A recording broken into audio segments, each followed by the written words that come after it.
What if you could walk up to anyone on the street, a trucker, a protester, even someone who hates your guts, and get them to open up completely? That is exactly what independent journalist Andrew Callaghan has mastered. In this raw, unfiltered conversation with Vice founder Shane Smith, Andrew reveals the tactics, stories, and wild lessons from years of traveling through America's most intense and bizarre subcultures.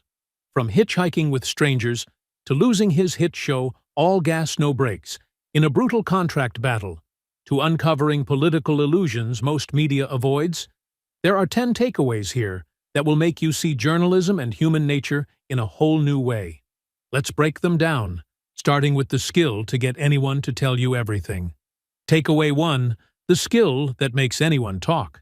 Andrew has a gift for getting strangers to share their deepest thoughts, even when cameras are rolling.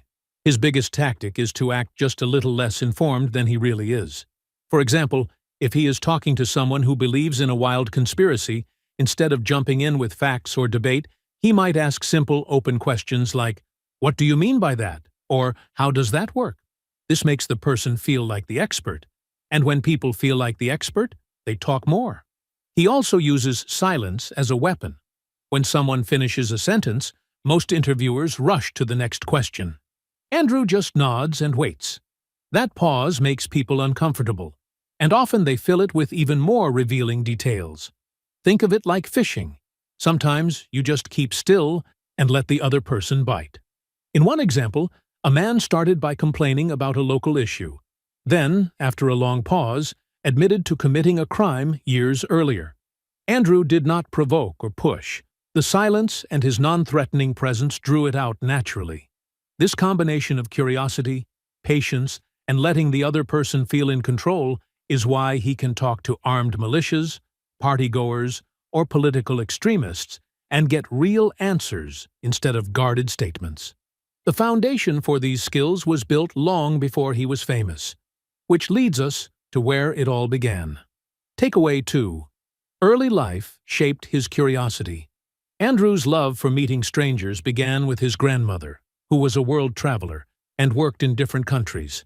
She took him on spontaneous trips when he was a child, sometimes with no plan beyond, "Where do you want to go?"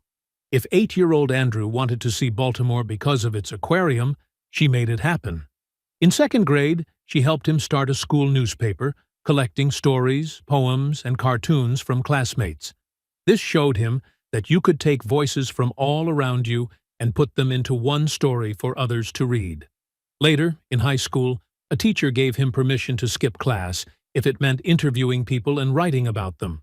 These early experiences taught him to approach strangers, ask questions, and listen without fear, skills that would become the backbone of his career. With curiosity now hardwired into him, Andrew was ready for a crash course in real-world storytelling. That came through hitchhiking. Takeaway 3. Hitchhiking became a foundation. Hitchhiking across America forced Andrew into situations where reading people quickly was a matter of safety. In a truck stop, you might meet a driver who is friendly and bored, or you might end up with someone dangerous. He learned to pick up small signals, how a person looked at him, the tone in their voice, and decide whether to stay or walk away. He carried a notebook and wrote down his encounters, which later inspired the name for All Gas No Brakes. These travels exposed him to people whose realities were shaped by isolated communities and limited information. He saw how stories and rumors could become truth in tight-knit groups. That understanding helped him later. When interviewing politically divided Americans, he knew they were not just repeating talking points, but living inside a completely different information world. By the time he returned from these trips, Andrew was ready to turn raw encounters into a show. But his style was different from anything on TV. We're about to dive into the most exciting part of this video. If you're enjoying it, hit the thumbs up below and share this video in your WhatsApp groups. It really helps us keep making great content. Don't forget to leave a comment and hit subscribe for more. Now let's continue with the video. Takeaway 4. Style and influences. Andrew's interviewing style is partly inspired by British journalist Louis Theroux, who also uses a calm, curious approach that makes people drop their guard.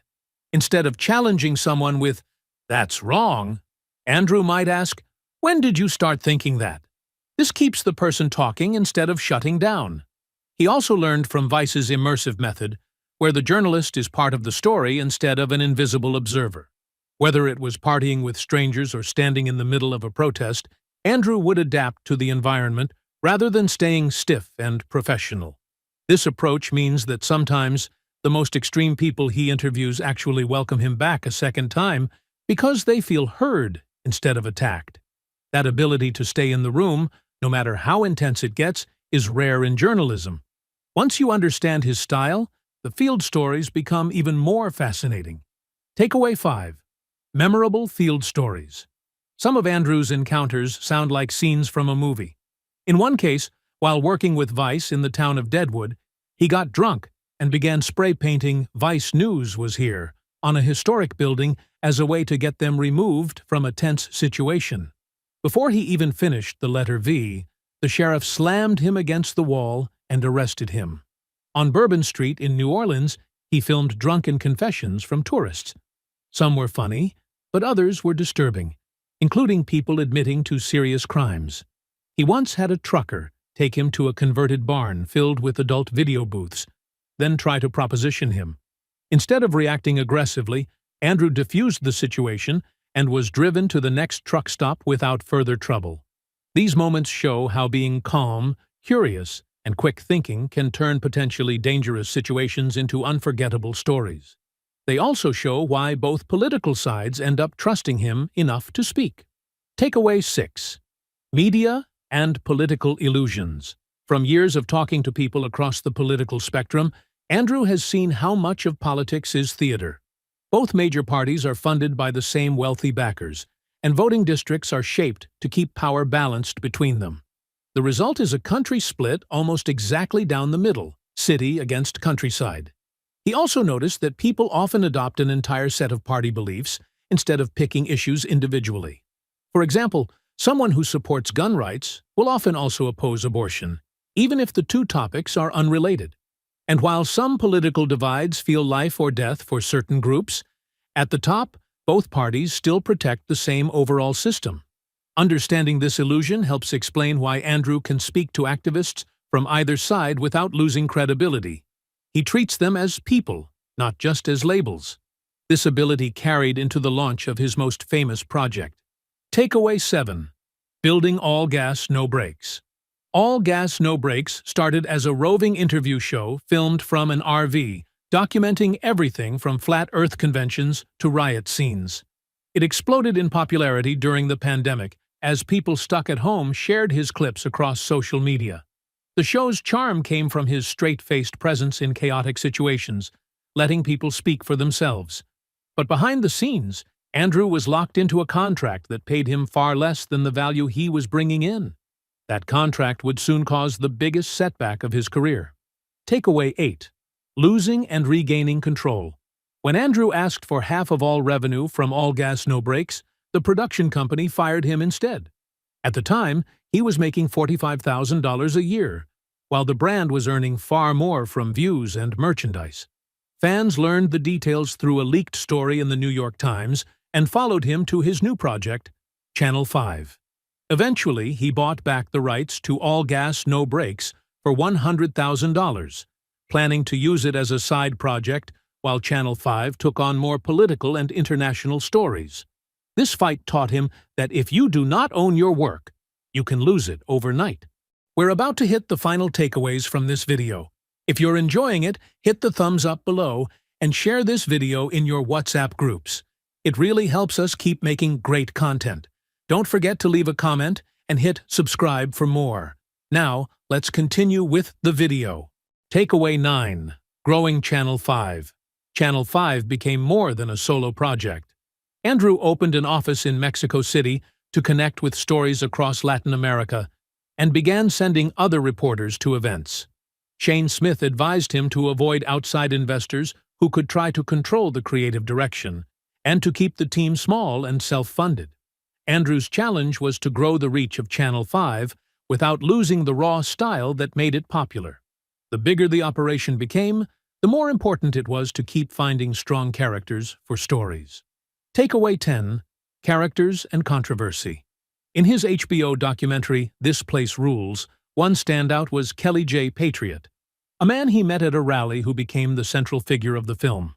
By following Kelly in his daily life, Andrew created a documentary that felt both absurd and revealing. He believes that memorable characters are the backbone of a great documentary because they keep audiences watching even if the topic is unfamiliar. But strong characters can also bring legal trouble. Andrew is still fighting a $500,000 lawsuit from a man named Bill Joyner, who appears in the story. For him, the risk is worth it, because a real human face tells the story better than any statistic or headline. Andrew Callaghan's journey shows that independent journalism is not just about finding stories, it is about making people feel safe enough to share them. Whether he is speaking to a militia member, a drunken tourist, or a political activist, the same principles apply. Curiosity, patience, and respect open more doors than aggression ever could. So here is the question to leave you with. If you could get anyone to tell you everything, who would you talk to first? And what would you ask? Thank you for watching. If you'd like to support this channel, hit the thanks button below. It really helps us keep going. If you enjoyed this summary, please leave a like and share it in your WhatsApp groups. To join discussion about this video, drop a comment below. And for more videos like this, hit the subscribe button below.